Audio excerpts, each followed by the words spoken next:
ఒక కుటుంబంలో తండ్రి, కొడుకు, కోడలు ఉంటారు. వయసు మీద పడిందని ఫ్యాక్టరీ బాధ్యతలు, ఇంటి బాధ్యతలు కొడుక్కి అప్పచెప్తాడు.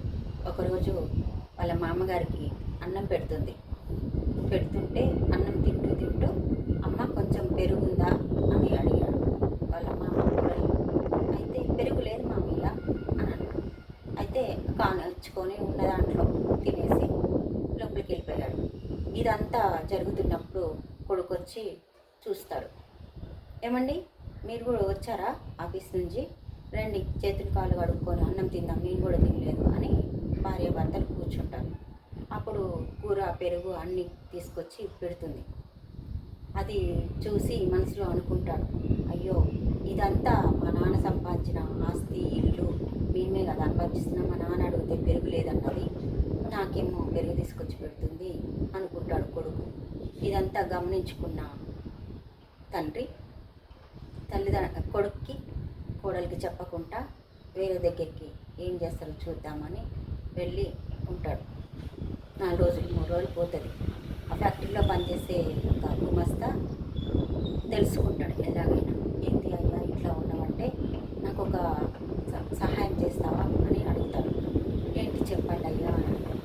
అయితే మీ నాన్న ఇంకో పెళ్లి చేసుకుంటాడంట, ఆ ఇంట్లోకి వస్తానని చెప్పు, మరి నేను భార్యను తీసుకొని వస్తా కదా, అందుకే నాకు ఇల్లు కావాలి కదా, ఇల్లు కొంచెం ఖాళీ చేసి పెట్టమని చెప్పు నా కొడుక్కి అని అంటాడు.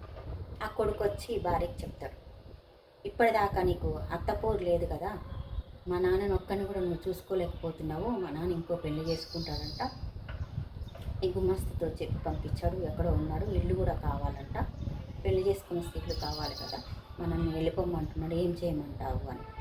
అప్పుడు వెంటనే కోడలు ఆ గుమస్తాని పట్టుకొని, మా మామగారు ఎక్కడున్నారో కొంచెం తీసుకెళ్తావా అని అడిగాడంట. ఎందుకమ్మా అంటే, కొంచెం మాట్లాడేది తీసుకెళ్ళంటే, ఇప్పుడు తీసుకెళ్తాడంట. తీసుకెళ్తే, మావయ్య నేను చేసింది చాలా పెద్ద తప్పు, మీరు పెరుగు అడిగితేనే నేను పెరిగేయలేదు, అంతదానికి మాకు ఇంత శిక్ష ఇవ్వక మావయ్య, మీకు ఏం కావాలన్నా నేను చూసుకుంటా, ఇప్పటి నుంచి మీరు ఏం బాధపడవకండి మావయ్య, నేను అన్నీ సమకూరుస్తా, ఇప్పుడు ఈ వయసులో పెళ్ళి ఎందుకు మావయ్య, వద్దు మావయ్య, ప్లీజ్ మావయ్య అని బతిలాడి ఇంటికి తెచ్చుకుందంట. ఆ బుద్ధి ఏదో ముందే ఉంటే సరిపోతుంది కదా, మళ్ళీ ఆమె సంపాదించిన ఆస్తి కాదు, కొడుకు సంపాదించిన ఆస్తి కూడా కాదు, తండ్రి సంపాదించిన ఆస్తి, ఫ్యాక్టరీలు, ఇండ్లు. ఒక్క ముసలాయనను చూసుకోవడానికి ఇన్ని నాటకాలు ఆడాలా? చిన్న పెరిగే కదా అడిగింది, ఎందుకు అట్లా చేస్తారు? అదే మీ తండ్రి అయితే అలాగే చేస్తారా?